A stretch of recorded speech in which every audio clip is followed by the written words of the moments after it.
এখানে রেখেছিলাম। সরকার নিরুপায় হয়ে গেল, বলে ইউসুফ তোমাকে জেলখানে রাখা হয়েছে একটা বিশেষ কারণে। আসলে তুমি অপরাধী না, বিনা অপরাধে তোমাকে জেলে থাকতে হলো 10 বছর।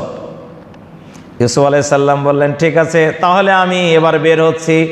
আপনি আমাকে যে কাজ দিবেন আমি ঘোষণা দিচ্ছি, আমি আপনার কাছে জানতে চাই, আপনার কাছে দাবি পেশ করতে চাই। এই দেশের সংকট নিবারণে আমাকে দায়িত্ব দিতে হবে, সেটি হলো খাদ্যমন্ত্রীর দায়িত্ব। বলে হ্যাঁ, তাও দিয়ে দেওয়া হলো। ইউসুফ আলাইহিস সালাম জেলখানার কয়েদি, কিন্তু বের হলেন রাষ্ট্রের খাদ্যমন্ত্রী হয়ে। সুবহানাল্লাহ। 10 বছর জেল কাটার পর খাদ্যমন্ত্রী হয়ে বের হইয়া ইউসুফ আলাইহিস সালাম তার বাবা মা ইতিমধ্যে 40 বছর ধরে বাপ মায়ের সঙ্গে সম্পর্ক বিচ্ছিন্ন, দেখা নাই, খবর নাই, কিছু নাই। 40টি বছর পার হয়ে গেছে। 40 বছর পর আল্লাহ রাব্বুল আলামিন ইউসুফকে তার বাপ মায়ের কাছে মিলন ঘটালেন, একত্রিত করে দিলেন। যেই দিন, ওই দিনটা ছিল সেই মুহররমের 10 তারিখ। সুবহানাল্লাহ। আল্লাহর একজন নবী, নাম হলো আইয়ুব আলাইহিস সালাম। তিনি চরমভাবে অসুস্থ, 1 নয় 2 নয় 18 বছর ধরে অসুস্থ। প্রিয় ভাইরা আমার, নবী অসুস্থ হয়ে আছেন। অসুস্থতা আল্লাহর নিয়ামত। কি নিয়ামতের কথা শুনলে আলহামদুলিল্লাহ বলবেন না? বলে হুজুর অসুখ হলে আবার আল্লাহর নিয়ামত হয় কেমনে? হ্যাঁ, অসুখটা আল্লাহর নিয়ামত কেন?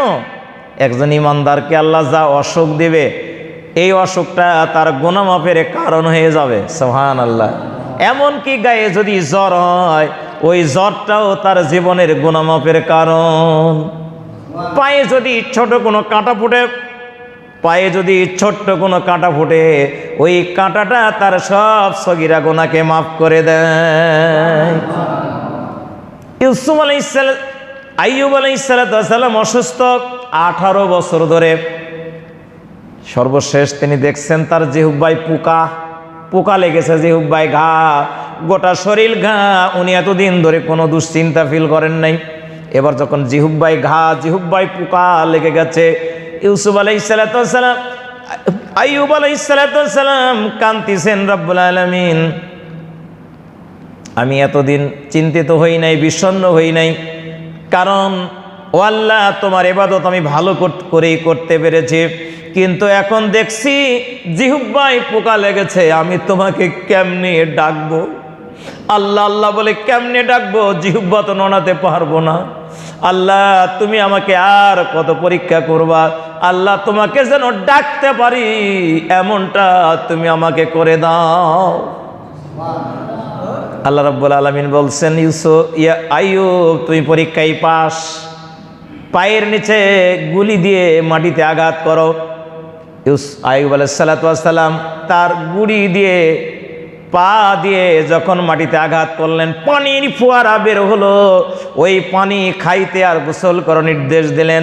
আইয়ুব আলাইহিস সালাম ওই পানি খেয়ে গোসল করে তার গোটা বডি মুহূর্তের মধ্যে সুস্থ হয়ে গেল। সুবহানাল্লাহ।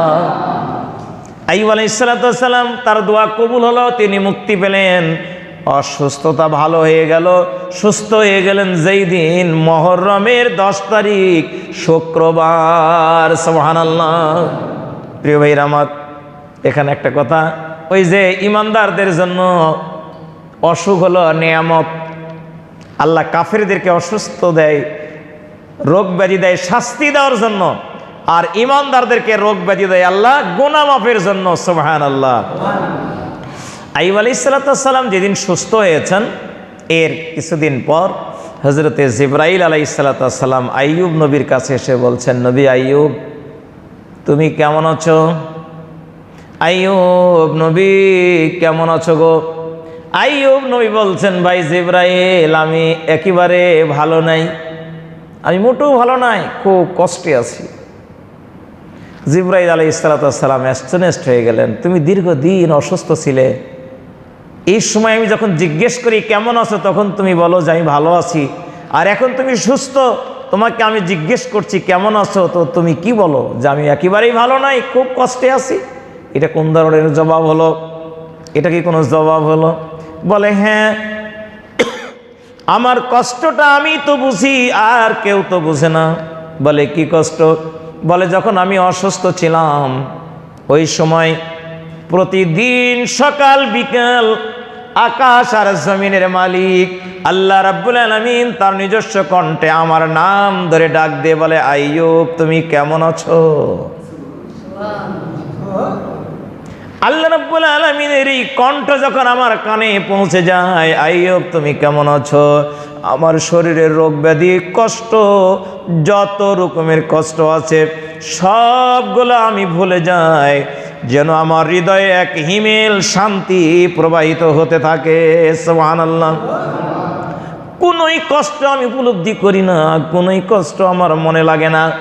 সকালবেলা যখন ডাক দেয় আমি সব ভুলে গেছি, আমি অপেক্ষায় থাকি আমার আল্লাহ কখন আবার ডাক দিবেন। আমার আল্লাহর ওই ডাকের অপেক্ষায় থাকার কারণে আমার জীবনের কোনো কষ্ট তো পাই না, বরং আল্লাহ ডাক শোনার যে আনন্দ, যে আরাম, যে আয়েশ, ওই আনন্দ আয়েশে আমার হৃদয়টা জানি সুস্থ মানুষের চাইতে আরো বেশি ফ্লেক্সিবল থাকে। সুবহানাল্লাহ। আমার আল্লাহ এখন আর ডাকে না, আমি সুস্থ হয়ে গেছি আর ডাক দেয় না, আমি ওই শান্তি থেকে বঞ্চিত, আমার হৃদয়ে ওই শান্তি আর পাওয়ার কোনো সুযোগ নেই।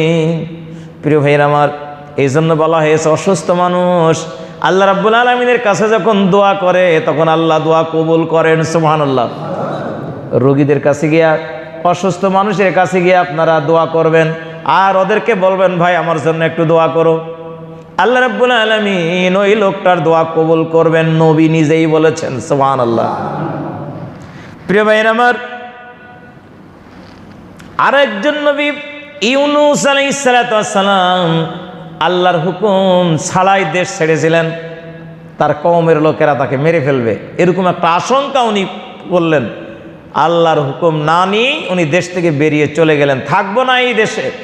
কিন্তু নবীরা আল্লাহর হুকুম ছাড়া কোনো কাজ করে না।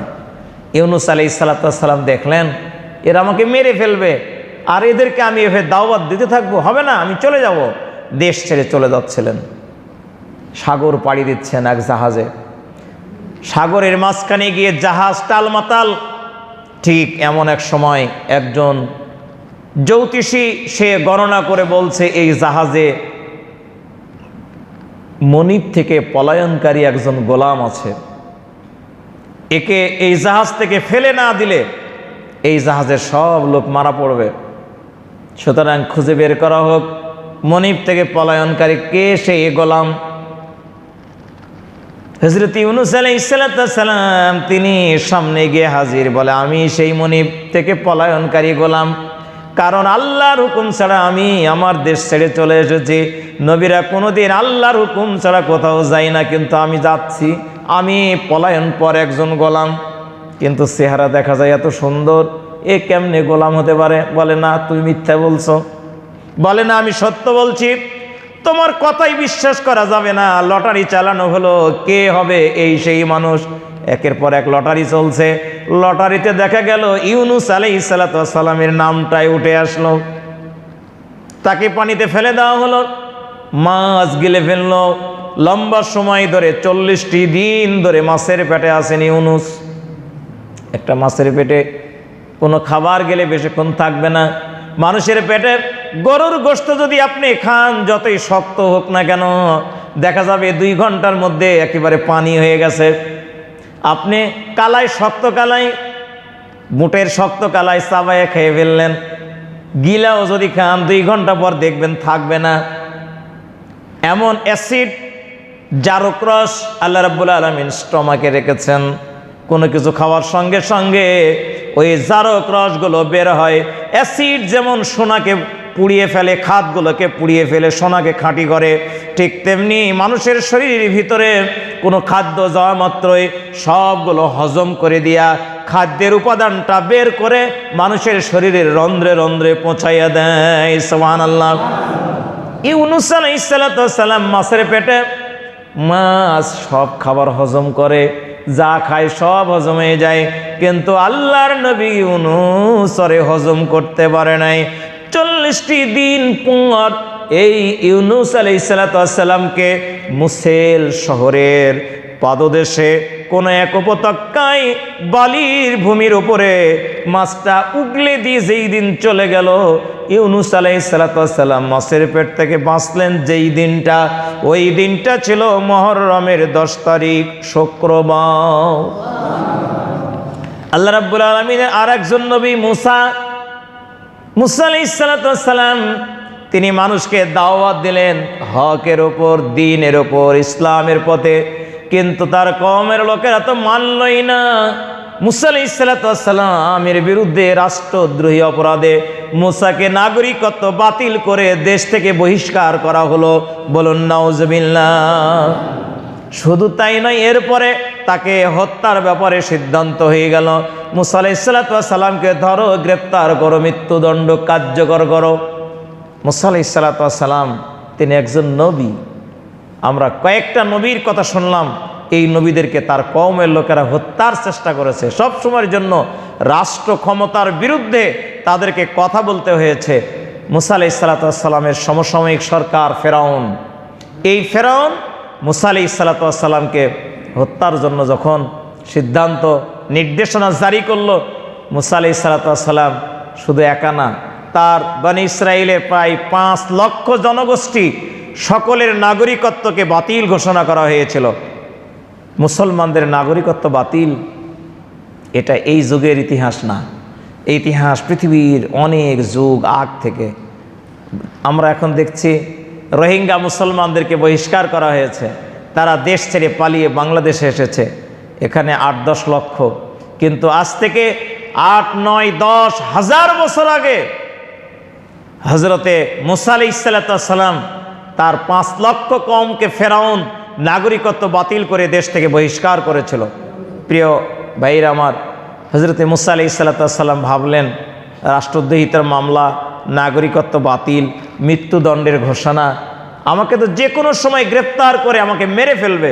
সুতরাং রাতের অন্ধকারে তিনি দেশ ছাড়লেন, তার কওমকে নিয়ে 5 লক্ষ জনগোষ্ঠীকে নিয়ে তিনি বাড়ি থেকে বের হয়ে এলাকা ছেড়ে চলে যাচ্ছেন। 1-2 মানুষ যাওয়া একটা কথা, আর এই লক্ষ লক্ষ মানুষ দেশ ছেড়ে চলে যাওয়া, এটা তো ভয়ানক ব্যাপার। সবাই জেনে ফেলছে, ফেরাউনের কাছে সংবাদ পৌঁছে গেছে মুসা তার কওমকে নিয়ে দেশ ছেড়ে চলে যাচ্ছেন। তাদের মধ্যে একটা ভয় জেগে গেল, তারা যদি দেশ ছেড়ে চলে যায় অন্য দেশে যাবে, তারা শক্তি সংগ্রহ করবে, ট্রেনিং গ্রহণ করবে, অস্ত্র সংগ্রহ করবে, আমাদেরকে আক্রমণ করবে। সুতরাং তাদেরকে একজনকে ছাড়া হবে না, যাও ধরো, সবগুলোকে ধরে ধরে মেরে ফেলো কিংবা গ্রেপ্তার করে বন্দি করো। বাস,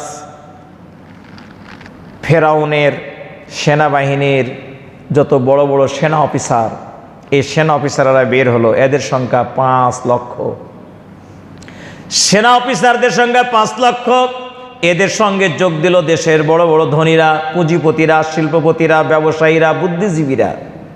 মুসা আলাইহিস সালামকে হত্যা করা জানি একটা নেকির কাজ, নাউযুবিল্লাহ মিন যালিক।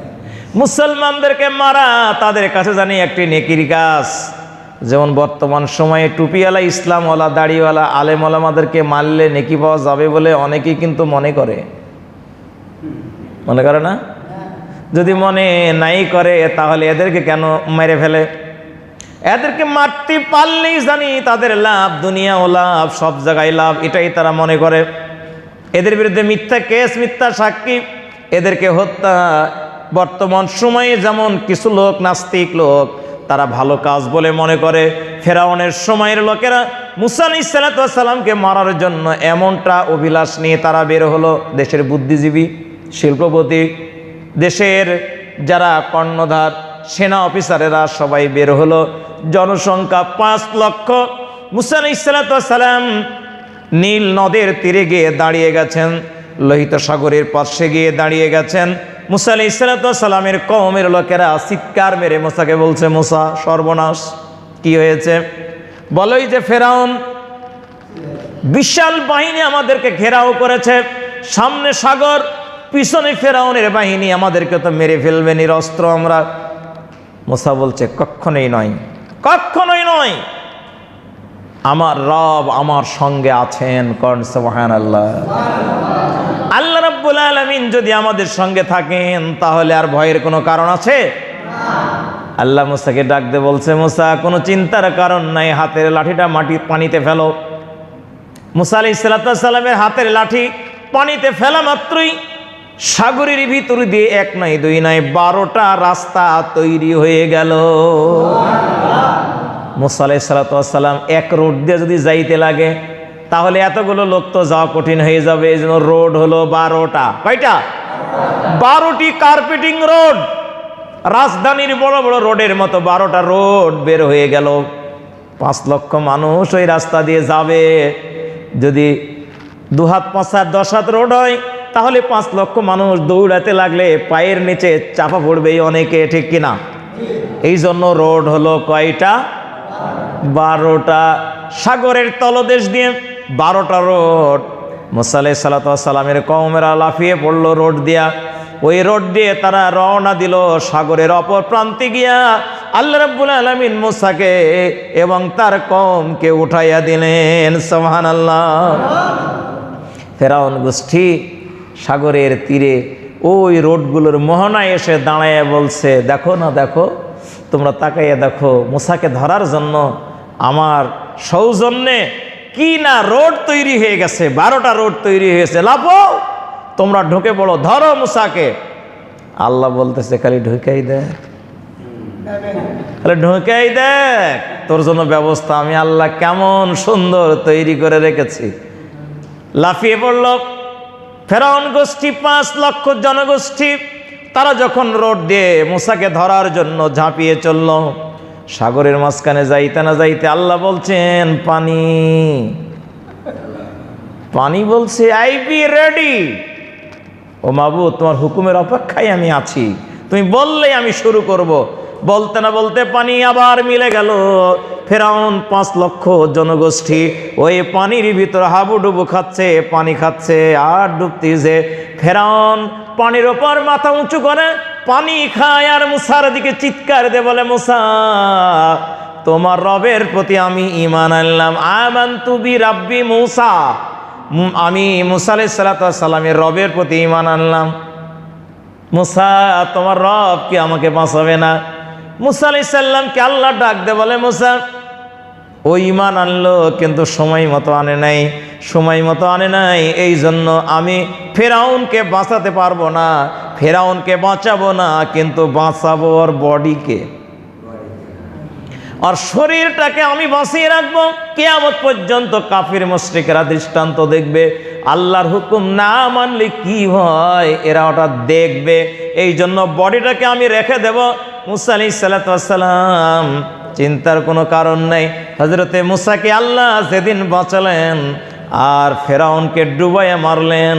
এই ঐতিহাসিক অতি আশ্চর্য যে ঘটনা, হক আর বাতিলের লড়াই, বাতিলকে পানির মধ্যে ডুবাই আল্লাহ ধ্বংস করলেন আর হককে আল্লাহ বিজয়ী করে দিলেন। কোনো অস্ত্র ছিল না, কোনো শক্তি ছিল না, কোনো প্রশিক্ষণ ছিল না, কিচ্ছু নাই, কোনো যুদ্ধের প্রয়োজন হয় নাই। আল্লাহ রাব্বুল আলামিন মুসা আলাইহিস সালামকে বাঁচালেন, বাতিলকে ডুবাইয়া মারলেন। যেই দিনটা এই সেই মুহররমের 10 তারিখ শুক্রবার। সম্মানিত ভাইরা আমার, সম্মানিত ভাইরা আমার, হযরতে ঈসা আলাইহিস সালাম খ্রিস্টানদের নবী, খ্রিস্টানদের নবী ঈসা আলাইহিস সালাম। আসলে খ্রিস্টানেরা ঈসা আলাইহিস সালামকে নবী মানে না, যদি মানতো তাহলে তারাও কিন্তু মুসলমান হতো। খ্রিস্টানেরা ঈসা আলাইহিস সালামকে তাড়া করেছে, কারণ ঈসা আলাইহিস সালামের দাওয়াত তাদের রীতিনীতির বিপক্ষে। দুনিয়ার সমস্ত নবীরা যখন আল্লাহর দাওয়াত দিয়েছে তখন লোকেরা বিরক্ত বোধ করেছে, কারণ তারা যা করত, তাদের যে অভ্যাস, এই অভ্যাসের বিপরীত কথা নবী রাসূলেরা বলেছেন।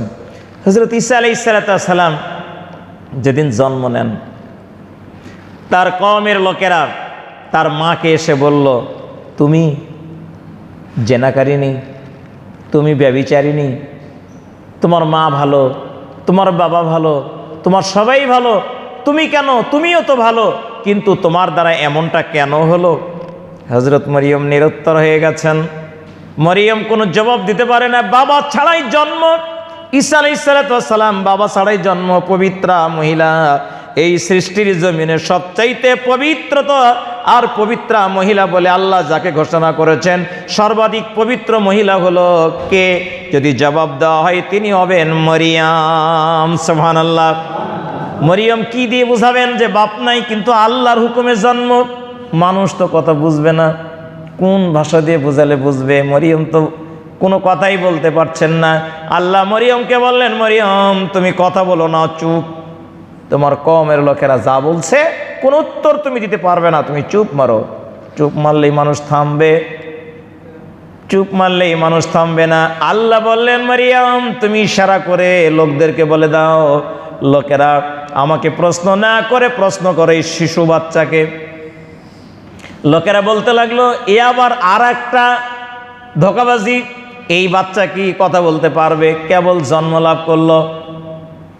প্রিয় বন্ধুরা আমার, ঈসা আলাইহিস সালাম তার চারিদিকে তার কওমের জনগোষ্ঠী যখন জড়ো হয়ে গেছে, সবাই প্রশ্ন করবে, জিজ্ঞেস করবে, এমন সময় ঈসা আলাইহিস সালাম আল্লাহর অলৌকিক কুদরতে, আল্লাহর রহমতে উনি ঘোষণা দিয়ে দিলেন, আমি আল্লাহর রাসূল। আল্লাহ রাব্বুল আলামিন আমাকে নবী করে পাঠিয়েছেন। আতানিয়া কিতাব আল্লাহ, আল্লাহ রাব্বুল আলামিন আমাকে কিতাব দান করেছেন। আল্লাহু আকবার। এই বলে ঈসা আলাইহিস সালাম ইনজিল কিতাবের তেলাওয়াত শুরু করে দিলেন। মধুর কণ্ঠে ইনজিল কিতাব তেলাওয়াত করছেন। চারিদিকে সকল জনগোষ্ঠী ঈসা আলাইহিস সালামের তেলাওয়াত শুনতে লাগলো। সুবহানাল্লাহ। লোকেরা বুঝে নিল আসলেই মরিয়ম পবিত্র মেয়ে, মরিয়মের চরিত্রে কোনো ত্রুটি নেই, আর এ যে একজন নবী হবে, এই জন্য আল্লাহ রাব্বুল আলামিন তার গর্ভেই এই ঈসাকে প্রেরণ করেছেন। তাই তাকে রুহুল্লাহ, আল্লাহর রূহ বলে খেতাব দেওয়া হয়েছে। আল্লাহ রাব্বুল আলামিন ঈসা আলাইহিস সালামকে দুনিয়ার সমস্ত মানুষের কাছে স্পষ্ট করেছেন ওই দিনই তিনি যে আল্লাহর নবী। এই নবী যখন মানুষকে দ্বীনের দাওয়াত দেওয়া শুরু করলেন, বয়স 30 বছর। 30 বছর বয়সে ঈসা আলাইহিস সালাম যখন মানুষকে দ্বীনের দাওয়াত দেওয়া শুরু করলেন, লোকেরা বলল, এ আবার কি? আমরা এতদিন মনে করেছিলাম ভালো, কিন্তু এখন দেখতেছি অরিজিনালি জারজ। কি নাউজুবিল্লাহ বলবেন না? তার মানে দ্বীনের কথা বললে সে আর ভালো মানুষ থাকে না, ইসলামের কথা বললে ও আর ভালো থাকে না। কেন ভালো থাকে না জানেন? ভালো থাকে না এই কারণে যে ওই সময়ের মানুষদের চাওয়া পাওয়া, আশা আকাঙ্ক্ষার বিপরীত কথা মানুষ, ওই নবীরা মানুষদেরকে বলে থাকে। কারণ পৃথিবীর মানুষ তাদের ইচ্ছা অনুযায়ী চলাফেরা করবে, মদ খাবে, গাঁজা খাবে, তাড়ি খাবে, বেহায়াপনা চলবে, নারীদেরকে নিয়ে ঘুরবে, তারা সুদের উপর ব্যবসা করবে, ব্যবসায় খাদ্যে ভেজাল মিশ্রিত করবে, সত্য মিথ্যা সব কিছু বলে নিজেদের স্বার্থ উদ্ধার করার চেষ্টা করবে। কিন্তু নবী রাসূলেরা এ কথার বিরুদ্ধেই যখন কথা বলে, তখন সমস্ত জনগোষ্ঠী ফুঁসে ওঠে এবং এই নবীদেরকে এই পৃথিবী থেকে বিতাড়িত করার জন্য চেষ্টা করে। হযরত ঈসা আলাইহিস সালামকে শেষ পর্যন্ত তাড়া করলো লোকেরা, যাকে দুনিয়া তার থোয়া যাবে না। নাউজুবিল্লাহ মিন যালিক। এই নবীকে আর পৃথিবীতে রাখা যাবে না। কি করা লাগবে? বলে ধরো, মারো। ঈসা আলাইহিস সালাম দৌড়ে পালাতে লাগলেন। পালাইতে পালাইতে গিয়া এক বাড়ির মধ্যে ঢুকে পড়লেন, পরিত্যক্ত এক বাড়ি, যে বাড়িতে কোনো জনগোষ্ঠী থাকে না, লোকজন থাকে না। হযরত ঈসা আলাইহিস সালাম ওই বাড়ির ভিতরে কোনো এক কক্ষে ঢুকে পড়ে আল্লাহকে ডেকে বলছেন, রব্বুল আলামিন, পৃথিবীর জমিনে মুসলমান বলতে আমি আর আমার মা, আমার মা ছাড়া আমার কোনো অনুসারী নাই। ও আল্লাহ, আমার কোনো অভিভাবক মা ছাড়া আর কেউ নেই। আমি আমার জাতির লোকদেরকে বোঝাইতে ব্যর্থ হয়ে গেছি। রব্বুল আলামিন, ওরা আমাকে মেরে ফেলবে, ওরা আমাকে হত্যা করবে, আমি পলায়ন পর। আল্লাহ, আশ্রয় চাই পৃথিবীর কোনো মানুষের কাছে না, কোনো শক্তির কাছে না। আল্লাহ, তোমার কাছে আশ্রয় চাই, তুমি আমাকে পৃথিবী থেকে উঠাইয়া নাও। আল্লাহ রাব্বুল আলামিন ঈসা আলাইহিস সালামকে যেই ঘরে ছিলেন, ঘরে ছাদ ফাটাইয়া দিয়া ঈসা আলাইহিস সালামকে আকাশে উঠাইয়া নিলেন। দ্বিতীয় আসমানে ঈসা আলাইহিস সালাম আছেন। যেই দিন আল্লাহ পাক ঈসা আলাইহিস সালামকে কাফের বেঈমানদের হাত থেকে উঠাইয়ে নিলেন, কাফের বেঈমানদেরকে অপমানিত করলেন, লাঞ্ছিত করলেন। ওই দিনটা ছিল মুহররমের 10 তারিখ, শুক্রবার। এরকম অসংখ্য ঘটনা হযরতে ওমর রাদিয়াল্লাহু তাআলা আনহুকে আল্লাহ রাব্বুল আলামিন ওমর আহত অবস্থায় 1 সপ্তাহ পরে যেদিন শাহাদাত বরণ করেছিলেন, যেদিন ইন্তেকাল করেছিলেন, শাহাদাতের পেয়ালা পান করেছিলেন, দিনটা ছিল মুহররমের 10 তারিখ, শুক্রবার। আমরা আরেকটি ঘটনাকে সর্বাধিক গুরুত্বপূর্ণ বলে মনে করি, সর্বোচ্চ আমরা আলোচনায় নিয়ে আসি, সেটি হলো হযরতে হুসাইন রাদিয়াল্লাহু তাআলা আনহু। তাকেও শহীদ করা হয়েছে এই মুহররমের 10 তারিখ, শুক্রবার। আমরা কিন্তু এটাই বেশি আলোচনায় নিয়ে আসি, অথচ পৃথিবীর অস্তিত্বের সব কিছু এই মুহররম মাসেই সংগঠিত হয়েছে। একদিন যখন অনস্তিত্বে পরিণত হবে, পৃথিবী যখন ধ্বংস হবে, সেই দিনটাও এই মুহররমের 10 তারিখ হবে, সেই দিনটাও শুক্রবার হবে। নবী দৌহিত্র ইমাম হুসাইন রাদিয়াল্লাহু তাআলা আনহু 4th হিজরি সনে মদিনায় জন্মলাভ করেছেন। যখন হুসাইন জন্মলাভ করলেন, বিশ্বনবী হুসাইনকে কোলে উঠিয়ে নিলেন। নবীজি হুসাইনের দিকে তাকিয়ে নিজে প্রীত হতেন। নবীজি হুসাইনকে কোলে উঠিয়ে নিয়ে বলছেন, রব্বুল আলামিন, আমি হুসাইনকে ভালোবাসি। আল্লাহ তাআলা হুসাইন আমাকে ভালোবাসে। আমি হুসাইন আমার, যে হুসাইনকে ভালোবাসে সে আমাকে ভালোবাসে, যে হুসাইনকে ভালোবাসে সে আল্লাহকে ভালোবাসে।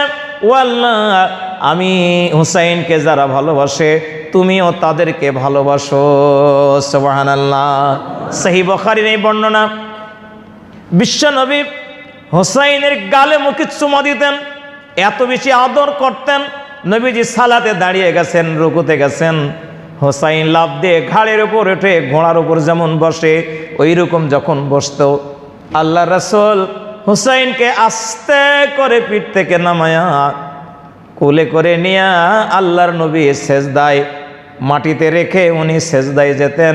হুসাইন যেন কষ্ট না পায়, পড়ে যেন না যায়, সতর্ক হয়ে সালাত আদায় করতেন। বলুন সুবহানাল্লাহ। নবীজি ইন্তেকাল করছেন, তার উত্তরাধিকারী কাকে তিনি নিয়োগ দেবেন? রাষ্ট্রের মালিক কে হবে? রাষ্ট্র কে পরিচালনা করবে? বিশ্বনবী এই ব্যাপারে কোনো উত্তরাধিকারী নিয়োগ দিলেন না। তিনি রেখে গেলেন যে গণতান্ত্রিক সিস্টেমে নেতা নির্বাচন হতে হবে, আর এটাই সঠিক উপায়। রাসূলের ইন্তেকালের পর 3 দিন লেগেছে নেতা নির্বাচন হতে। রাষ্ট্রের খলিফা নিয়োগ দিতে 3 দিন সময় লেগেছে।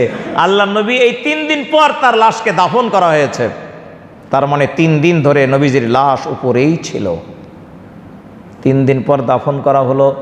আল্লাহ নবীর ইন্তেকালের পর আবু বকর, ওমর, ওসমান, আলী রাদিয়াল্লাহু তাআলা আনহুম আজমাইন, 4 জন খলিফা তারা গণতান্ত্রিক নিয়মে নির্বাচিত হলেন।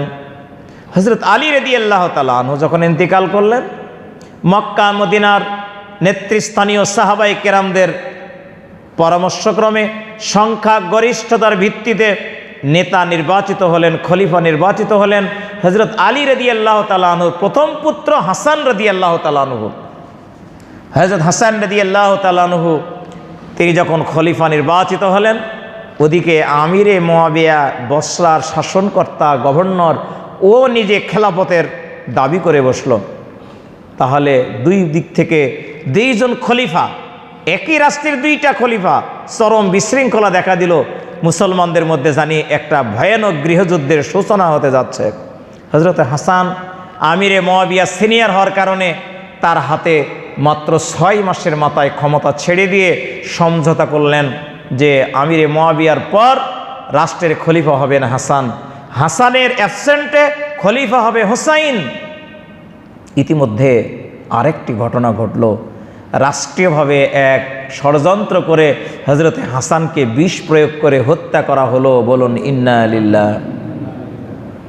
এদিকে আমিরে মুয়াবিয়া দীর্ঘদিন শাসন করার পর তিনি রাষ্ট্রের উত্তরাধিকারী হিসাব অনুযায়ী কে হবে? হুসাইন রাদিয়াল্লাহু তাআলা আনহু হবেন।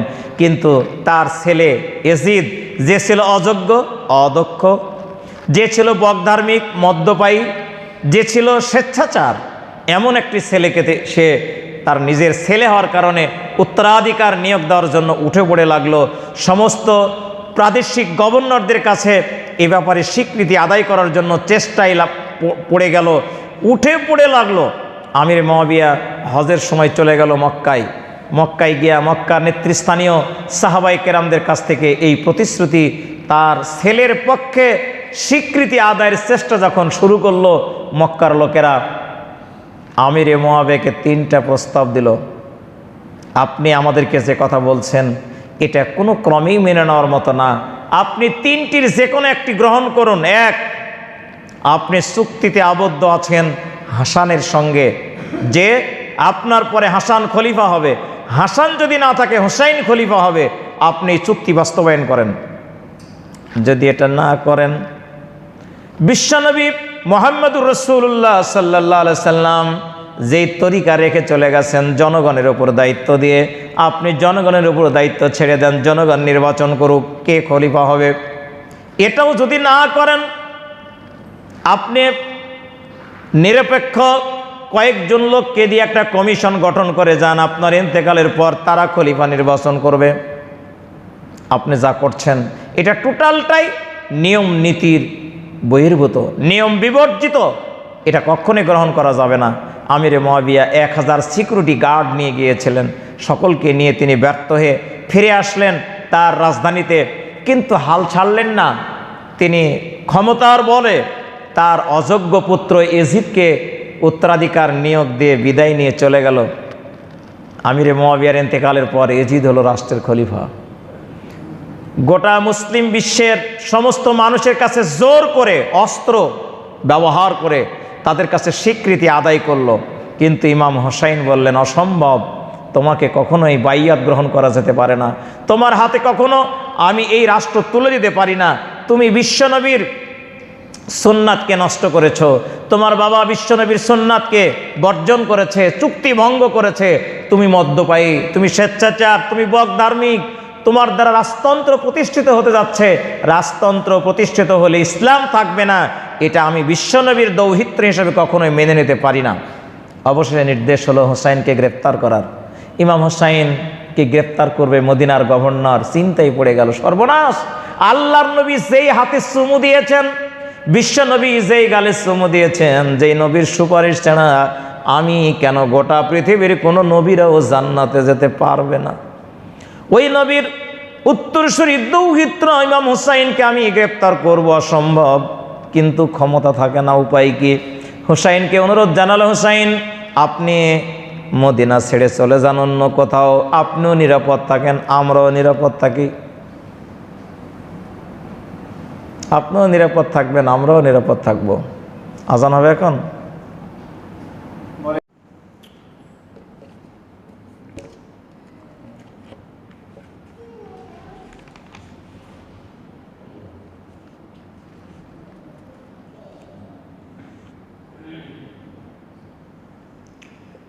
আসসালামু আলাইকুম ওয়া রাহমাতুল্লাহ।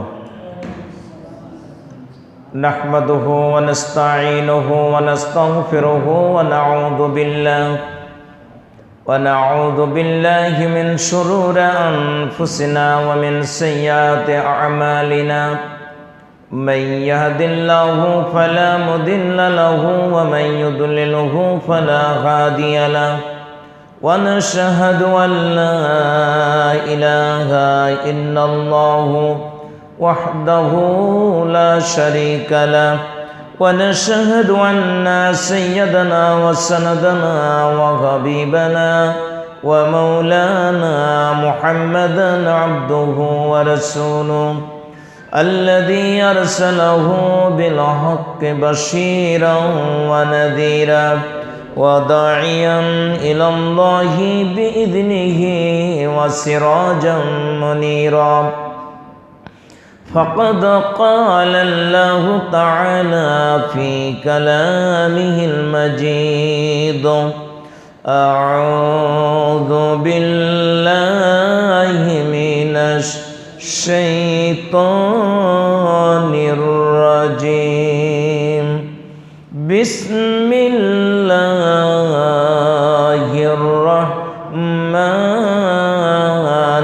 রহিম ইন্নাল্লাহা ওয়া মালাইকাতাহু ইউসাল্লুনা আলান নবী ইয়া আইয়ুহাল্লাযীনা আমানু সাল্লু আলাইহি ওয়া সাল্লিমু তাসলিমা আল্লাহুম্মা সাল্লি আলা মুহাম্মাদিন ওয়া আলা আলি মুহাম্মাদ কামা সাল্লাইতা আলা ইব্রাহিম ওয়া আলা আলি ইব্রাহিম ইন্নাকা হামিদুম মাজিদ আল্লাহুম্মা বারিক আলা মুহাম্মাদিন وعلى آل محمد كما باركت على إبراهيم وعلى آل إبراهيم إنك حميد مجيد وقال تعالى وإذا قيل لهم آمنوا كما آمن الناس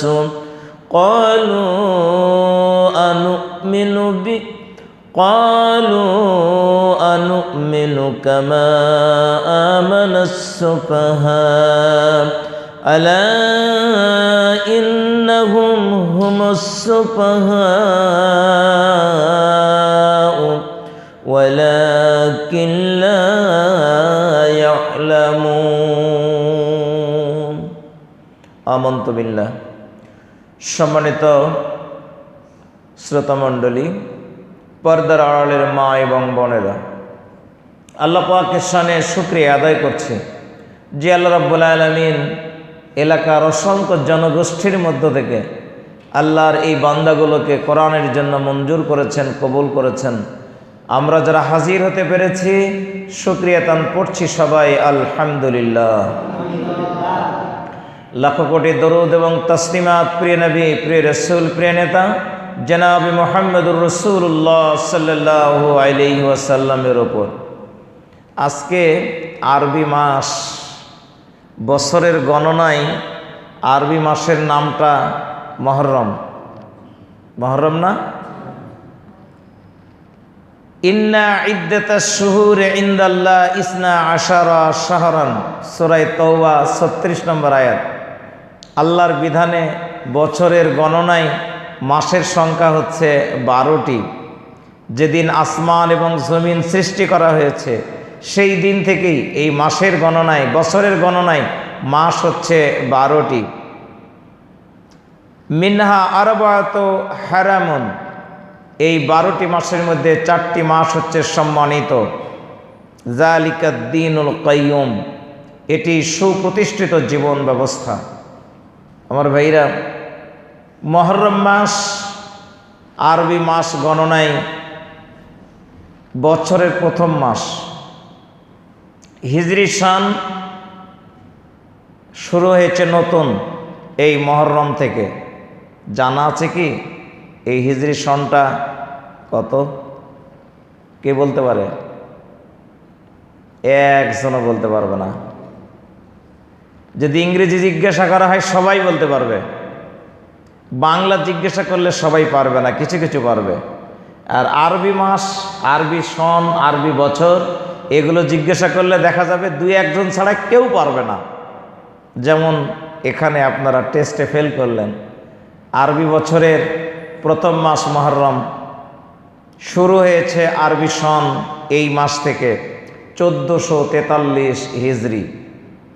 হিজরি 1443 বিশ্বনবী মুহাম্মদুর রাসূলুল্লাহ সাল্লাল্লাহু আলাইহি সাল্লাম যেই দিনে হিজরত করেছেন ওই দিন থেকে হিজরি মাসের, হিজরি সনের গণনা শুরু হয়েছে।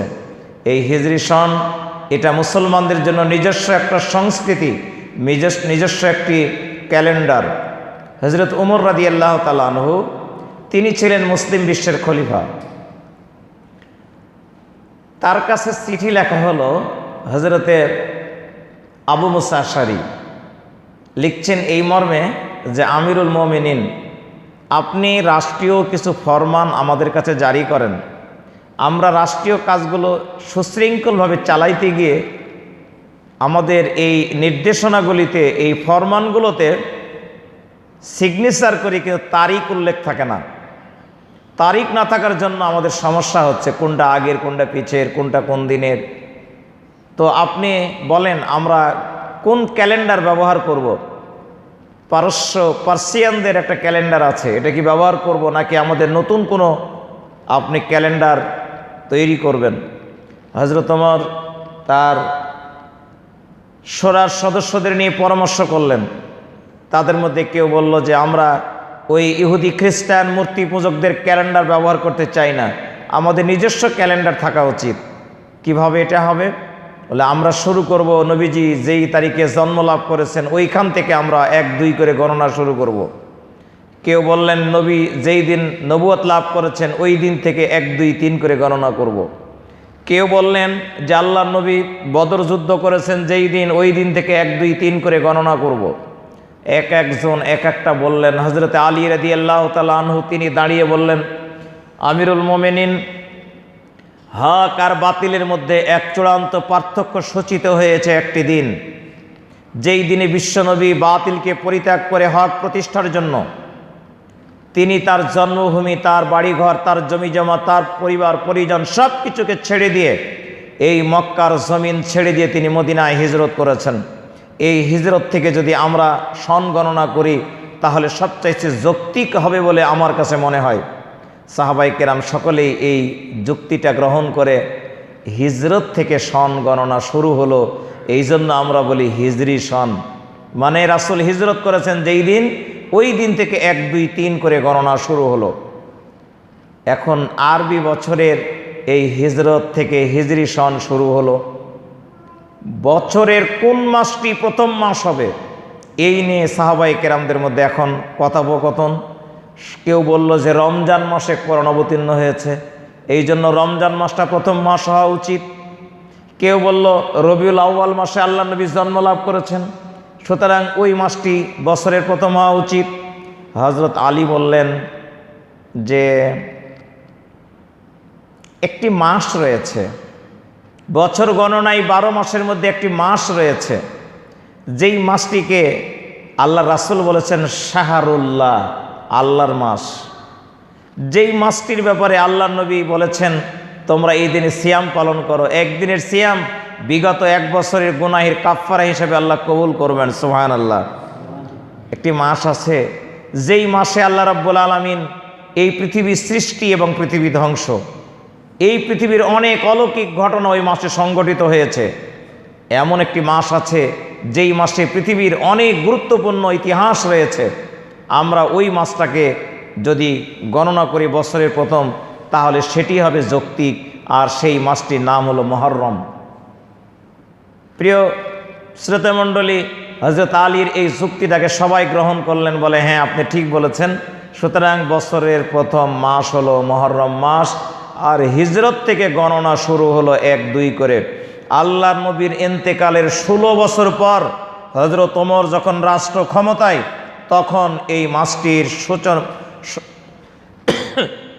ক্যালেন্ডারটির সূচনা হয়েছে।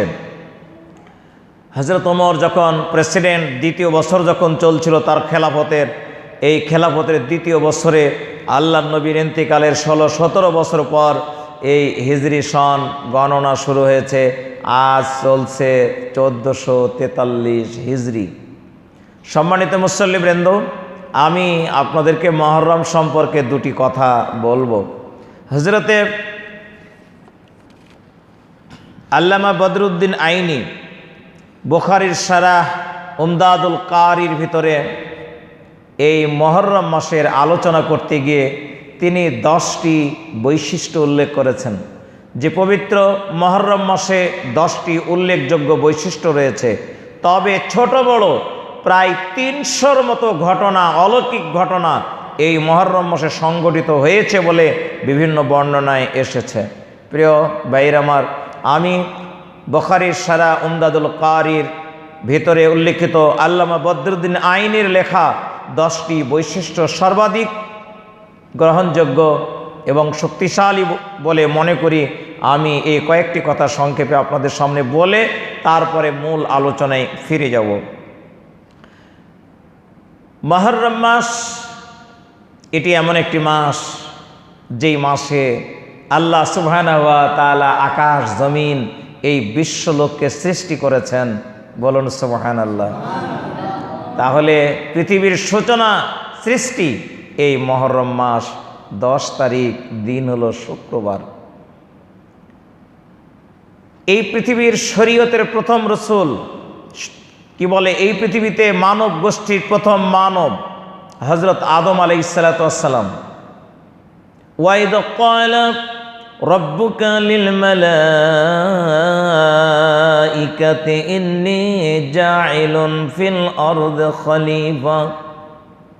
আল্লাহ রাব্বুল আলামিন ফেরেশতাদের নিয়ে পরামর্শ করলেন, ফেরেশতাদেরকে বললেন, ফেরেশতারা, ইন্নী জাইলুন ফিল আরদি খলিফা, পৃথিবীর জমিনে আমি খলিফা বানাবো, আমার প্রতিনিধি বানাবো।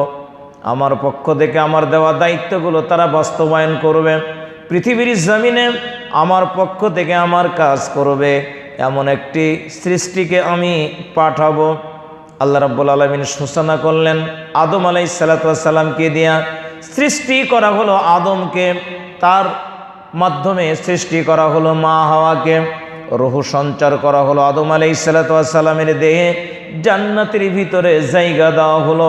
আল্লাহ রাব্বুল আলামিন আদম আলাইহিস সালাতু ওয়াস সালামকে সৃষ্টি, তার ভিতরে রূহুর সঞ্চার আর জান্নাতের ভিতরে জায়গা দান যেই দিন করেছিলেন, ওই দিনটা ছিল মুহররমের 10 তারিখ, শুক্রবার। আদম আর হাওয়াকে তাদের ভুলের কারণে জান্নাত থেকে বের করে দেওয়া হলো। দুইজনকে জান্নাত থেকে যেদিন বের করলেন, আল্লাহ পাকের নির্দেশনা ছিল, আদম হাওয়া তোমরা এই জান্নাতের ভিতরে থাকো, যা খুশি তাই খাও, ঘুরে বেড়াও, ঘোরাফেরা করো, আনন্দ উৎসব করো। শুধু একটা মাত্র নির্দেশ থাকবে, নিষেধাজ্ঞা থাকবে, ওয়ালা তাকরাবা হাদিহিস শাজারা ওয়ালা তাকরাবা হাদিহিস শাজারাতা ফাতাকুনা মিনাজ জালিমিন। ওই গাছের কাছে যাওয়া যাবে না, যেখানে সেখানে যেখানে ইচ্ছা সেখানেই যাবে, কিন্তু একটা গাছ উল্লেখ করে বলা হলো ওই গাছের কাছে যাবে না, যদি যাও জালেমদের অন্তর্ভুক্ত হবে। আদম হাওয়া আল্লাহ রাব্বুল আলামিনের কথাটা ভুলে গেছে, শয়তানের প্ররোচনায় আল্লাহর কথাটা ভুলে গিয়া গাছের কাছে গেল, গাছের ফল খাইল, আল্লাহ নিষেধ অমান্য হয়ে গেল। আল্লাহ রাব্বুল আলামিন তাদেরকে জান্নাত থেকে বের করে দিলেন। আদম শ্রীলঙ্কায়, মা হাওয়া জেদ্দায়, পৃথিবীর দুই প্রান্তে প্রায় 3000 কিলোমিটার ডিস্টেন্সে দুইজন দুই জায়গায় নিক্ষিপ্ত হলেন। প্রিয় মুসল্লিয়ান কিরাম, আল্লাহ সুবহানাহু ওয়া তাআলা আদম হাওয়াকে পৃথিবীর দুই প্রান্তে ফেলে দিয়েছেন। তারা কান্নাকাটি করছে, এক নয় দুই নয়, 350 বছর ধরে তারা কাঁদলেন। জান্নাতের ভিতরে কত নিয়ামত, কত সুখ সমৃদ্ধি, কত আরামায়েশ। জান্নাত থেকে বের করে দেওয়া হয়েছে, খালি বের করাই হয় নাই, এমন এক জায়গায় ফেলে দেওয়া হয়েছে, বাড়ি নাই, ঘর নাই, মানুষ নাই, কিচ্ছু নাই, আবাদ নাই, ফসল নাই, নগর নাই, বন্দর নাই, জঙ্গলে আর মরুভূমি। আদম আলাইহিস সালাতু ওয়াস সালাম শ্রীলঙ্কার জঙ্গলে, আর হাওয়া আলাইহিস সালাতু ওয়াস সালাম জেদ্দার কোন এক মরুভূমিতে ফেলে দেওয়া হয়েছে। স্বামী স্ত্রী দুইজন বিচ্ছিন্ন, দুইজন দুই জায়গায় পড়ে কান্নাকাটি করছেন, কান্নার কোনো শেষ নেই। দিন যায় রাত আসে, রাত যায় দিন আসে, সপ্তাহ যায় মাস আসে, মাস যায় মাসের পর মাস চলে যায়, বছর পার হয়ে যায়, শতাব্দী পার হয়ে যাচ্ছে, 100, 200, 300 বছর পার হয়ে গেল। 350 বছর পর আল্লাহ সুবহানাহু ওয়া তাআলা জিব্রাইলকে পাঠালেন, বলে যাও ওদেরকে শিখায় আসো, রব্বানা, পড়েন, রব্বানা সালামনা আনফুসানা ওয়া ইল্লাম তাগফির লানা ওয়া তারহামনা লানাকুনান্না মিনাল খাসিরিন। এই বলে তোমরা কাঁদাকাটি করো। আদম হাওয়া দুইজনই কাঁদতেছিলেন, এতদিন কাঁদলেন নিজস্ব সুরে, নিজস্ব শব্দে, এবার কাঁদলেন আল্লাহর সুরে, আল্লাহর শব্দে। আল্লাহ রাব্বুল আলামিন দুইজনের কান্নাকে কবুল করলেন, মাফ করে দিলেন, দুইজনকে একত্রিত করে দিলেন জাবালে রহমতের পাশে। আরাফার ময়দানে হাজী সাহেবেরা যারা হজে গিয়েছেন তারা দেখেছেন আরাফার ময়দানের উত্তর পূর্ব কর্নারে একটা পাহাড়, নাম হলো জাবালে রহমত। ওই জাবালে রহমতের নিচে আদম হাওয়া দুইজনকে আল্লাহ রাব্বুল আলামিন একত্রিত করে দিয়েছিলেন, মাফ করে দিয়েছিলেন, ক্ষমা করে দিয়েছিলেন, মিলন ঘটিয়েছিলেন যেই দিন, ওই দিনটা হলো মুহররমের 10 তারিখ, শুক্রবার। শরীয়তের প্রথম নবী হযরতে নূহ আলাইহিস সালাম, পূর্ণাঙ্গ শরীয়ত দিয়ে তাকে পৃথিবীতে পাঠানো হলো। এই নবী পৃথিবীতে আসলেন, মানুষকে দাওয়াত দিলেন, দুনিয়ার মানুষকে ইসলামের পথে, দ্বীনের পথে, আল্লাহর দ্বীনের পথে যখন ডাকলেন, নূহ আলাইহিস সালাতু ওয়াস সালামের কওম দাওয়াত তো গ্রহণ করলই না। দীর্ঘ 950 বছর ধরে তিনি কাদাকাটি করেছেন, মানুষকে বুঝিয়েছেন। প্রিয় মুসল্লিয়ানে কেরাম, এত লম্বা সময় ধরে তিনি মানুষকে দাওয়াত দিয়েছেন, অথচ 80 জন নারী আর পুরুষ ছাড়া কেউ দাওয়াত গ্রহণ করে নাই। মাত্র 80 জন নারী পুরুষ তার দাওয়াত কবুল করেছে, বাদবাকি সব বিদ্রোহ করেছে, দাওয়াত প্রত্যাখ্যান করেছে। হযরত নূহ আলাইহিস সালাতু ওয়াস সালাম জানি একটা চরম বিরক্তের ব্যাপার হয়ে দাঁড়িয়ে গেল সব জনগোষ্ঠীর কাছে, এমনকি নিজের স্ত্রী এবং তার ছেলে তারাও হযরত নূহ আলাইহিস সালাতু ওয়াস সালামের বিপক্ষে চলে গেছে। শুধু কি তাই, সিদ্ধান্ত হয়ে গেল নূহ আলাইহিস সালাতু ওয়াস সালামকে হত্যা করা হবে। নাউজুবিল্লাহ। তিনি একজন নবী, তিনি মানুষকে ডাকছেন কল্যাণের দিকে, হেদায়েতের দিকে, ইসলামের দিকে, কিন্তু ওই সময়ের মানুষগুলো তার হেদায়েত গ্রহণ করা কিসের কি বিরক্তির ভরে সিদ্ধান্ত নিল, এই ভেজাল আর রাখা যাবে না, একে দুনিয়া থেকে শেষ করে দিতে হবে, বিদায় করে দিতে হবে। নূহ আলাইহিস সালাতু ওয়াস সালাম বুঝতে পারলেন, আল্লাহর কাছে প্রার্থনা করলেন, রব্বুল আলামিন, আমার কওমের লোকেরা আমাকে একেবারে পরাস্ত করে ফেলেছে, আমি চরমভাবে হেরে গেছি, আমার কওমের লোক আমাকে মেরে ফেলবে। আল্লাহ তাআলা আমার কওমকে তোমার গজব দিয়ে ধ্বংস করে দাও। বলুন নাউজুবিল্লাহ। এতদিন ধরে হেদায়েতের দোয়া করেছেন, 950 বছর পর তিনি একেবারে বিতশুদ্ধ হয়ে পড়েছেন। কত বছর বললাম? এটা কি আমাদের এই মেমোরিতে আসবে যে 950 বছর কয় দিনে হয়? আমাদের বয়স 100 বছর কারো আছে? এটি আমার মনে হয় 70 বছর বয়সের কেউ নাই, আপনার বোধহয় হবে, 2-1 হবে, বাদ বাকি সব মানুষগুলো নিচ্ছে। অথচ আল্লাহর নবী নূহ মানুষকে দাওয়াত দিয়েছেন 950 বছর ধরে। আল্লাহু আকবার। এই কওমের লোকেরা নূহ আলাইহিস সালাতু ওয়াস সালামকে যখন হত্যার সিদ্ধান্ত নিল, নূহ আলাইহিস সালাতু ওয়াস সালাম আল্লাহর কাছে দোয়া করলেন, রব্বুল আলামিন, এতদিন দোয়া করেছে হেদায়েতের জন্য, এবার দোয়া করছি মাওলা তোমার গজব দিয়ে এই জাতিকে ধ্বংস করে দাও। বলুন নাউজুবিল্লাহ। নবীদের দোয়া কি বিফলে যাবে? কখনোই বিফলে যাবে না। নবীরা যে দোয়া করবেন আল্লাহ রাব্বুল আলামিন দোয়া কবুল করবেন, এটাই আল্লাহর ওয়াদা। দোয়া কবুল হয়ে গেল। নূহ আলাইহিস সালাতু ওয়াস সালামকে বললেন, নূহ তোমার কওমকে জানাইয়া দাও আমার গজব আসবে। গজব কি? বলে এই মরুভূমির বুকে বন্যা হবে, বন্যা দিয়ে সব বাড়িঘরগুলো ডুবিয়ে দেওয়া হবে, সব মানুষকে ধ্বংস করে দেওয়া হবে। লোকেরা হাসাহাসি শুরু করলো যে বৃষ্টি যেখানে 2 বছর পর হয়, আর বৃষ্টি হওয়ার সঙ্গে সঙ্গে পানি 1 মিনিটের মধ্যে শুকায় শেষ হয়ে যায়, এখানে আবার বন্যা? কোন পাগল! এমনি টুপিওয়ালারে পাগল বলে না মানুষ, কি আসা না এখন বলে না মানুষ, টুপিওয়ালাদেরকে এমনি পাগল বলে না, এ আসলে অরিজিনালি পাগল।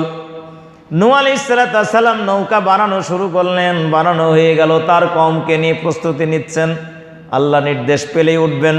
নূহকে বলে দেওয়া হলো, নূহ তোমার কওমকে বলে দাও রান্না চলছে যেই চুলা, এমন জ্বলন্ত চুলার ভিতর থেকে পানি বের হইয়া, পানি ফ্লোয়িং হইয়া বন্যা গোটা দেশটাকে ডুবাইয়া দেবে। বলুন নাউজুবিল্লাহ।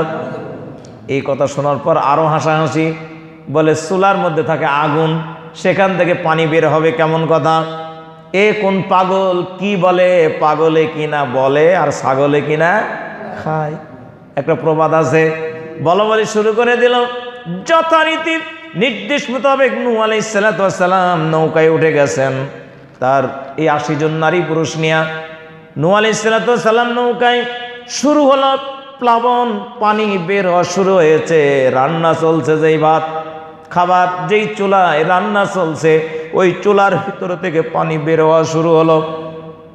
এত জোরে পানি বের হওয়া শুরু হলো, স্বল্প সময়ের মধ্যে গ্রামের পর গ্রাম, শহরের পর শহর, জেলার পর জেলা, দেশের পর দেশ সব ডুবে গিয়া ওই অঞ্চল, গোটা দেশটা ওভারফ্লোয়িং, এমনকি পাহাড় পর্বত পর্যন্ত ডুবে গেল।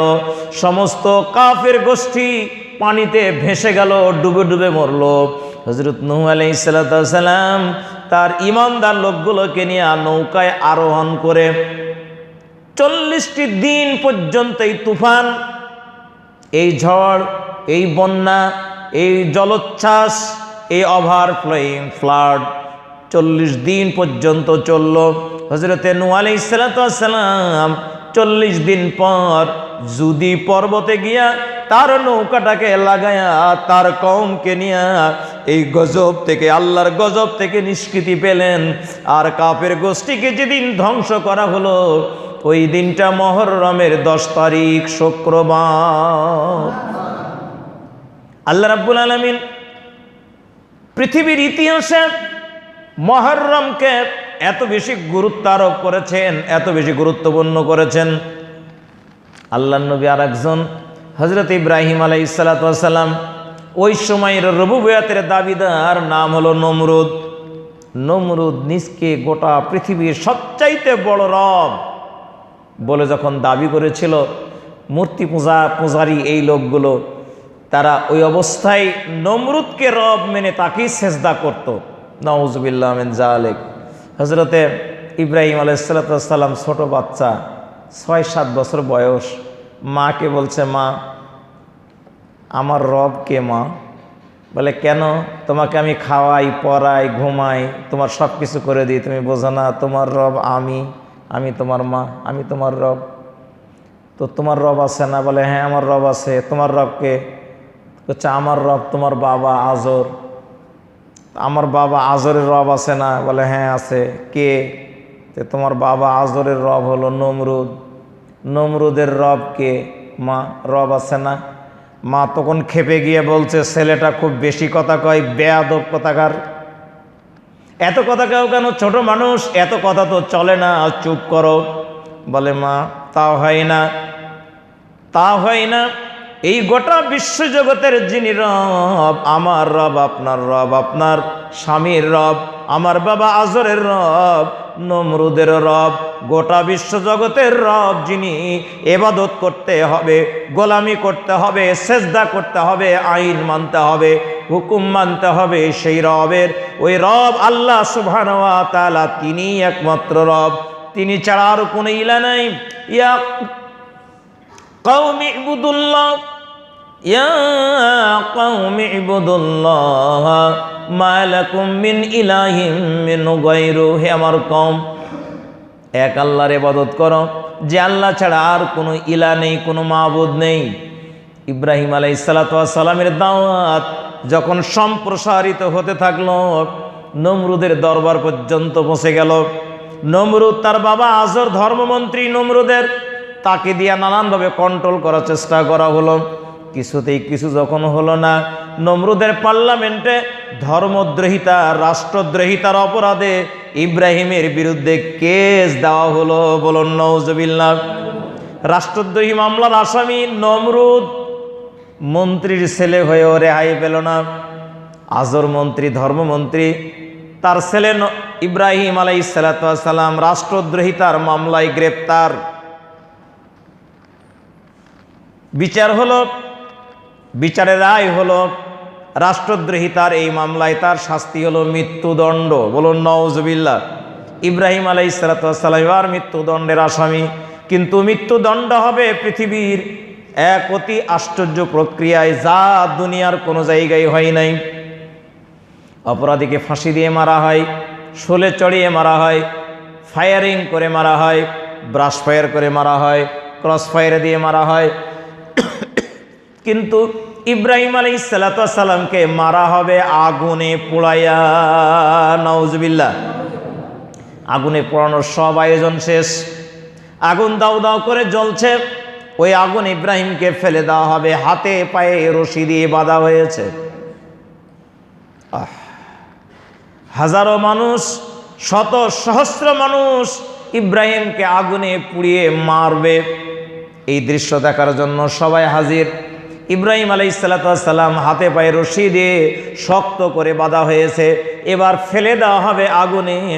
মা বাবা আত্মীয়রা পাশে এসে দাঁড়িয়ে গেছে, বলে ইব্রাহিম তুমি কি জানো না তোমাকে মেরে ফেলা হবে? ইব্রাহিম তোমাকে এই মুহূর্তে আগুনে নিক্ষেপ করা হবে, তোমার বাঁচার কোনো পথ নাই, কোনো উপায় নাই। তুমি কি দেখতে পাচ্ছ না? তোমার মা হয়ে কিছু করার নাই, বাবা হবার পরও কিছু করার নাই, আত্মীয় স্বজনেরাও কিছু করতে পারবে না। তোমাকে এই মুহূর্তে মেরে ফেলা হবে, আগুনে পুড়িয়ে হত্যা করা হবে। বাবা তুমি যদি বাঁচতে চাও নমরুদকে রব হিসাবে গ্রহণ করে নাও। নাউজুবিল্লাহ। ইব্রাহিম আলাইহিস সালাতু ওয়াস সালাম বাবা মার দিকে তাকায়া, আত্মীয় স্বজনের দিকে তাকায়া একটু মুস্কি মুস্কি হাসি দেয়া, দৃঢ় চেতা, ভয়ানক জানিতার মনোবল।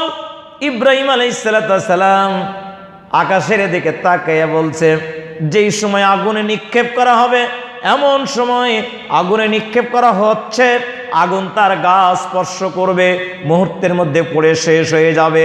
অথচ ইব্রাহিম কেন জানি কোন চেতনা নিয়ে বলছে হাসবুনাল্লাহ। পড়ুন হাসবুনাল্লাহ, মানে আমার আল্লাহ আমার জন্য যথেষ্ট। সুবহানাল্লাহ। বাবা মা আত্মস্বজন, দুনিয়ার কোনো শক্তির ক্ষমতা নেই, দুনিয়া কোনো রাজা বাচ্চার ক্ষমতা নেই আমাকে এখানে থেকে বাঁচানোর জন্য। আমাকে বাঁচানোর জন্য আল্লাহই যথেষ্ট, আমার আল্লাহ এই আগুন থেকে বাঁচানোর জন্য যথেষ্ট। কন মারহাবা। ইব্রাহিম আলাইহিস সালাতু ওয়াস সালামকে আগুনে ফেলে দেওয়া হলো। ইব্রাহিমের গায়ে আছে নমরুদের রাষ্ট্রীয় পোশাক, রাজকীয় পোশাক। ইব্রাহিম আলাইহিস সালাতু ওয়াস সালামের গায়ে আগুন ধরে গেছে।